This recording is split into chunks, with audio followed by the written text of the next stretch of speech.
Topic है आज अपना ब्रह्मपुत्र नदी। शुरू करते हैं। सबसे पहले हमें भारत के एक मानचित्र की आवश्यकता है नदियाँ याद रखने के लिए। तो ये हमने मैप बनाया इंडिया का, और यहाँ पर आगे हम चले इस प्रकार से यूँ, तो ये अपना देश बनेगा इधर नेपाल, और फिर ये राज्य आ गया सिक्किम, यहाँ भूटान, और फिर ये अरुणाचल प्रदेश आ गया यहाँ पे, और ये मिज़ोरम, ये सिक्किम, त्रिपुरा, और फिर आगे ये मेघालय, और मेघालय से थोड़ा सा ऊपर चलते हैं तो ये पश्चिम बंगाल वाला पार्ट आ जाता है, फिर इधर ये बांग्लादेश रह गया अपना। ठीक है, ये अपना इंडिया का मैप है जिसमें हम ब्रह्मपुत्र नदी को पढ़ेंगे। सबसे पहले हम यहाँ देखते हैं तो ये देश है नेपाल, और नेपाल से आगे फिर ये भारत का राज्य आ रहा है, ये राज्य है सिक्किम, और सिक्किम से फिर हम आगे तो यहाँ पर ये देश होता है भूटान, इस प्रकार से। तो ये स्थिति है भारत की। और अगर हम यहाँ पे चलते हैं उत्तर में, यहाँ नेपाल से उत्तर, और यहाँ पर स्थान है कैलाश मानसरोवर। कैलाश मानसरोवर स्थान होता है यहाँ पर नेपाल से उत्तर में। यहाँ कैलाश मानसरोवर, यहाँ से नदी निकलती है एक जलधारा के रूप में प्रवाहित होती हुई, और ये नदी आगे फिर आ जाती है अरुणाचल प्रदेश के उत्तर दिशा में। इस प्रकार से ये नदी आ गई। जो ग्रीन लाइन हमने बनाई है, डार्क में इसको कर देता हूँ ताकि आपको ध्यान रहे कि ये मुख्य नदी है अपनी ब्रह्मपुत्र। ठीक है, और लेकिन ये ध्यान रहे कि इसे तिब्बत में ब्रह्मपुत्र के नाम से नहीं जाना जाता है, इसे यहाँ पर सांगपो कहते हैं। सांगपो इसे इसलिए कहते हैं क्योंकि इसमें एक नदी आकर मिलती है यहाँ, और उस नदी का नाम होता है रागो सांगपो। इस नदी का नाम है रागो सांगपो। ठीक है, याद रखना, रागो सांगपो नामक नदी होती है, और इस रागो सांगपो नदी के मिलने के बाद यहाँ पर ब्रह्मपुत्र नदी का जो नाम है वो हो जाता है सांगपो। यानी हम कहें कि तिब्बत में ब्रह्मपुत्र नदी को किस नाम से जाना जाता है, तो अपना आंसर होगा सांगपो के नाम से इसे यहाँ पर तिब्बत में जाना जाता है। कौन सी नदी के मिलने के बाद? रागो सांगपो नदी के मिलने के बाद। आई कहाँ से? कैलाश मानसरोवर, तिब्बत से ये नदी आई। अब ये जो भारत है अपना, उस भारत में प्रवेश करने से पहले, यहाँ पर ये ब्रह्मपुत्र नदी है, भारत में प्रवेश करने से पहले यहाँ पर एक दर्रा आता है। दर्रे का मतलब कोई पर्वत श्रेणी में स्थित मार्ग जहाँ से पर्वत श्रेणी के दोनों तरफ आया जाया जा सकता है। तो यहाँ ये जो दर्रा है, भारत में प्रवेश करने से पहले ये नदी जो है वो एक दर्रे से प्रवाहित होती है, और इस दर्रे का नाम होता है यहाँ पर नामचा बरवा नामक एक दर्रा होता है, जहाँ से ये ब्रह्मपुत्र नदी प्रवाहित होती है। और इसके बाद आगे ये नदी आ जाती है अरुणाचल प्रदेश राज्य के पास, और अरुणाचल प्रदेश राज्य में प्रवेश करने से पहले यहाँ पर एक स्थान होता है, और इस स्थान का नाम होता है सदिया।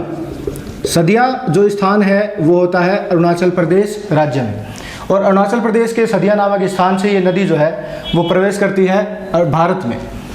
तो सदिया हो गया कहाँ पर? अरुणाचल प्रदेश, जहाँ से ये नदी जो है वो भारत में प्रवेश करती है।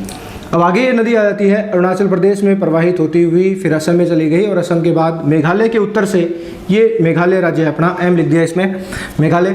तो मेघालय के उत्तर से ये नदी चली जाती है फिर कहाँ पर? बांग्लादेश में। तो इस प्रकार से ये नदी आ गई, मेघालय के उत्तर से प्रवाहित होती है। ध्यान रखना, मेघालय में ये नदी नहीं जाती है, ये नदी हो गई अपनी ब्रह्मपुत्र नदी, जो इस प्रकार से प्रवाहित होती है। ठीक है, आगे इसमें आगे हम, तो ये जो डार्क लाइन आपको दिख रही है ये सारी अपनी ब्रह्मपुत्र नदी है। ब्रह्मपुत्र नदी आ गई। सबसे पहले जब ये अरुणाचल प्रदेश में आती है तो सदिया अरुणाचल प्रदेश से भारत में प्रवेश कर गई, और प्रवेश करने के बाद यहाँ अरुणाचल प्रदेश में इसमें दो नदियाँ मिलती हैं। इन दोनों नदियों के नाम आपको याद रखने हैं विशेष रूप से। एक नदी का नाम होता है दिहांग, और दूसरी नदी का नाम होता है लोहित। दिहांग व लोहित, ये दोनों नदियाँ अरुणाचल प्रदेश में ब्रह्मपुत्र से मिलती हैं। और मिलने के बाद जैसे अरुणाचल प्रदेश में दिहांग नदी इस ब्रह्मपुत्र से मिलती है, तो फिर इसे अरुणाचल प्रदेश में नाम दे दिया गया दिहांग। याद रखना कि अरुणाचल प्रदेश में ब्रह्मपुत्र नदी को किस नाम से जाना जाता है, तो वहाँ पर इसका नाम होता है दिहांग, जबकि तिब्बत में इसे जाना जाता है किसके नाम से? सांगपो के नाम से। ठीक है। आगे फिर हम आगे तो भारत में का राज्य आ गया अरुणाचल प्रदेश के जस्ट बाद असम, और असम राज्य में आने के बाद यहाँ एक बड़ी विशेषता होती है कि सबसे पहले असम राज्य में ही ब्रह्मपुत्र नदी को ब्रह्मपुत्र के नाम से जाना जाता है। ठीक है, याद रखना, सब ब्रह्मपुत्र नदी को सबसे पहले ब्रह्मपुत्र के नाम से कौन से राज्य में जाना जाता है। यहाँ पर इसका नाम सबसे पहले ब्रह्मपुत्र कहाँ पर हुआ, तो असम राज्य में सबसे पहले इसका नाम ब्रह्मपुत्र होता है। और फिर असम राज्य में ही एक द्वीप है, द्वीप का नाम होता है माजुली, और माजुली जो है वो विश्व का सबसे बड़ा नदीय द्वीप है। द्वीप की विशेषता होती है कि जिसके चारों ओर जल हो उसे हम द्वीप कहते हैं, और नदी का पानी इस द्वीप के चारों ओर है, तो ये एक नदीय द्वीप होता है। और विश्व का सबसे बड़ा नदीय द्वीप भी माना जाता है माजुली को, जो असम राज्य में ब्रह्मपुत्र नदी के अंदर स्थित होता है। और इसके बाद फिर ये जो ब्रह्मपुत्र नदी है वो मेघालय के उत्तर दिशा से प्रवाहित होती हुई चली जाती है बांग्लादेश के अंदर, और बांग्लादेश में ये आ जाती है, बांग्लादेश में प्रवाहित होती है। अब होता ये कि जो सिक्किम है उस सिक्किम से एक नदी चलकर आती है जिसे हम कहते हैं तिस्ता नदी। तो यहाँ से सिक्किम से चलकर एक नदी आई और इस नदी का नाम होता है तिस्ता, ये नदी है तिस्ता। ठीक है, याद रखना, ब्लैक कलर में ये अपनी नदी बन रही है। सिक्किम के बाद पश्चिम बंगाल में आती है, पश्चिम बंगाल के बाद चली जाती है बांग्लादेश में, ये तिस्ता नदी। ठीक है, तो इस तिस्ता नदी, ये है तिस्ता नदी अपनी तिस्ता। ये तिस्ता नदी जो है बांग्लादेश में जाने के बाद ब्रह्मपुत्र से मिलती है, निकलती है सिक्किम की पहाड़ियों से, और पश्चिम बंगाल के बाद बांग्लादेश में जाने के बाद ये जो अपनी नदी आ रही ग्रीन वाली ब्रह्मपुत्र, इसमें जाकर मिल गई। अब जब ये ब्रह्मपुत्र में मिल जाती है तो यहाँ पर फिर ब्रह्मपुत्र नदी का नाम हो जाता है जमुना, यानी तिस्ता नदी के मिलने के बाद ब्रह्मपुत्र का नाम क्या हो गया, जमुना। तो सीधा सा प्रश्न आता है एग्जाम में कि किस नदी के मिलने के बाद ब्रह्मपुत्र को जमुना के नाम से जाना जाता है, तो नदी होती है तिस्ता नदी। फिर इससे आगे चलते हैं, और फिर ये नदी जो है वो ब्रह्मपुत्र के नाम से आगे प्रवाहित हुई। ठीक है, ब्रह्मपुत्र के नाम से प्रवाहित होना शुरू कर देती है, जमुना के नाम से प्रवाहित होना शुरू कर देती है ब्रह्मपुत्र नदी।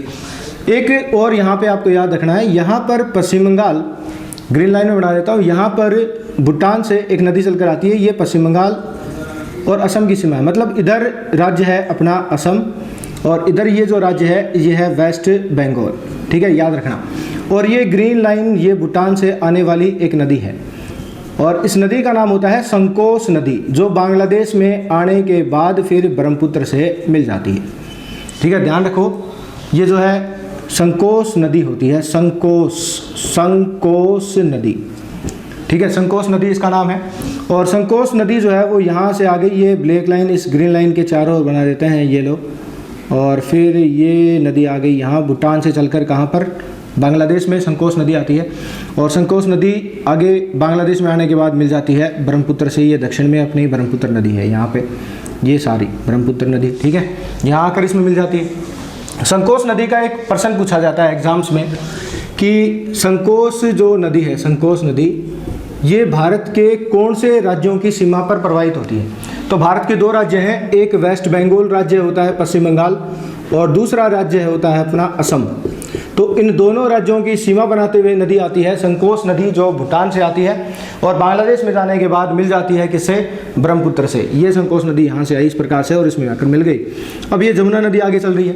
फिर आगे चलते हैं, यहाँ पर मिजोरम राज्य है सबसे दक्षिण में, ये मिजोरम, और इसके ऊपर चलेंगे तो मणिपुर राज्य आ जाएगा। यहाँ पर मणिपुर की पहाड़ियाँ हैं, ये मणिपुर राज्य की पहाड़ियाँ हैं, और इन मणिपुर राज्य की पहाड़ियों से चलकर एक नदी आई, और उस नदी का नाम होता है बराक नदी। ये बराक नदी इस प्रकार से आ जाती है, त्रिपुरा में नहीं जाती, ये ध्यान रखना है। त्रिपुरा के उत्तर से चलकर ये नदी आती है यूँ, और आगे आकर बांग्लादेश में मिल जाएगी किससे, ब्रह्मपुत्र से। तो ये नदी आई यहाँ पे, और इस नदी का नाम है बराक, याद रखें, बराक नदी, ये नदी है बराक। और बराक नदी की एक शाखा का नाम है मेघना। क्या नाम है, मेघना। और मेघना जो है वो जाती है बांग्लादेश, और बांग्लादेश में जाने के बाद एक स्थान आता है यहाँ पर बांग्लादेश में, उस स्थान का नाम है भैरव बाजार।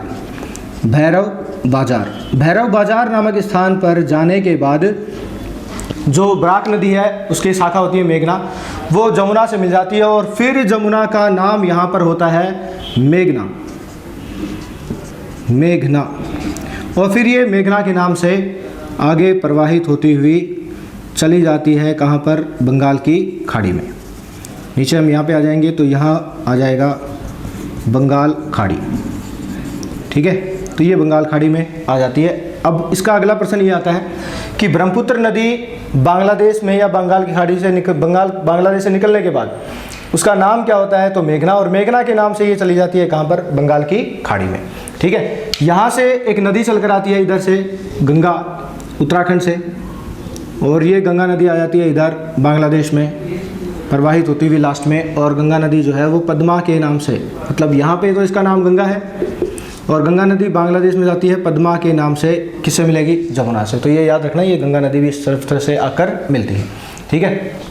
तो ये नदी हुई अपनी ब्रह्मपुत्र, निकलती है कैलाश मानसरोवर तिब्बत से।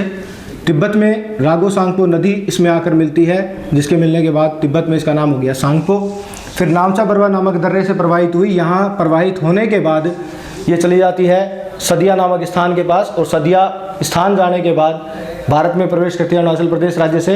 यहाँ दो नदियाँ इसमें आकर मिलती हैं, दिहांग और लोहित। अरुणाचल प्रदेश में फिर इसका नाम हो जाता है दिहांग, और फिर ये नदी आगे चलती है, असम राज्य में प्रवेश करती है। असम में सबसे पहले इस नदी का नाम हुआ ब्रह्मपुत्र, और फिर ब्रह्मपुत्र नदी में विश्व का सबसे बड़ा नदी द्वीप होता है माजुली। फिर ये चली जाती है मेघालय के उत्तर से बांग्लादेश में, और सिक्किम की पहाड़ियों से आने वाली एक तिस्ता नदी बांग्लादेश में ब्रह्मपुत्र से मिली, नाम हो गया जमुना। यहाँ एक नदी और आती है संकोस नदी, संकोस जो भूटान से आती है और पश्चिम बंगाल व असम की सीमा पर प्रवाहित होती हुई बांग्लादेश में ब्रह्मपुत्र से मिल जाती है। फिर अगली नदी की बात करें तो मणिपुर की पहाड़ियों से नदी आती है बराक, जिसकी शाखा होती है मेघना, जो बांग्लादेश में जाने के बाद भैरव बाजार नामक स्थान पर मिल जाती है जमुना से, और नाम हो जाता है ब्रह्मपुत्र या जमुना का मेघना। और अंत में ब्रह्मपुत्र नदी मेघना के नाम से चली जाती है बंगाल की खाड़ी। इधर से गंगा नदी चलते हुए आती है और पश्चिम बंगाल में आने के बाद बांग्लादेश में जाती है, और बांग्लादेश में गंगा का नाम हो जाता है पद्मा, पद्मा के नाम से वो मिल जाती है ब्रह्मपुत्र में। इस तिस्ता नदी को लेकर याद रखना है कि तिस्ता नदी को लेकर भारत और बांग्लादेश दोनों देशों के मध्य विवाद चलते रहते हैं इसके जल के बंटवारे को लेकर। ऐसा ही एक विवाद गंगा नदी पर पश्चिम बंगाल में फरक्का बांध बना है, उसको लेकर भी भारत और बांग्लादेश दोनों के बीच में विवाद चलते रहते हैं, यह भी ध्यान रखना है। एक करंट का प्रश्न भी बता देता हूँ कि बांग्लादेश और भारत के बीच में हाल ही में एक नई ट्रेन शुरू की गई है। पहले ट्रेन चलती थी मैत्री एक्सप्रेस, अभी भी चलती है, और एक नई ट्रेन शुरू की गई है जिसका नाम है बंधन एक्सप्रेस, ये भी आप याद रखना। अगली बात यह है कि जो ब्रह्मपुत्र नदी है इसका प्रवाह है, ब्रह्मपुत्र नदी के प्रवाह की बात करें तो ये सबसे पहले जाती है तिब्बत, तिब्बत से शुरू होती है, तिब्बत के बाद ये आती है भारत, और भारत के बाद ये चली जाती है बांग्लादेश, और बांग्लादेश के बाद चली जाती है बंगाल की खाड़ी में। अगर देशों की बात करें तो ये तीन यहाँ पर इसके प्रवाह के क्षेत्र होते हैं, और भारत के केवल दो स्टेट हैं, एक असम और दूसरा है अरुणाचल प्रदेश। इन दोनों राज्यों में ये नदी जो है वो प्रवाहित होती है। ब्रह्मपुत्र नदी की कुल लंबाई होती है 2900 किलोमीटर, कुल लंबाई इसकी है 2900 कुल, ठीक है। और भारत में इसकी लंबाई होती है 916 किलोमीटर, ध्यान रखना 916 किलोमीटर इसकी भारत में लंबाई है। तो ये नदी रही अपनी ब्रह्मपुत्र।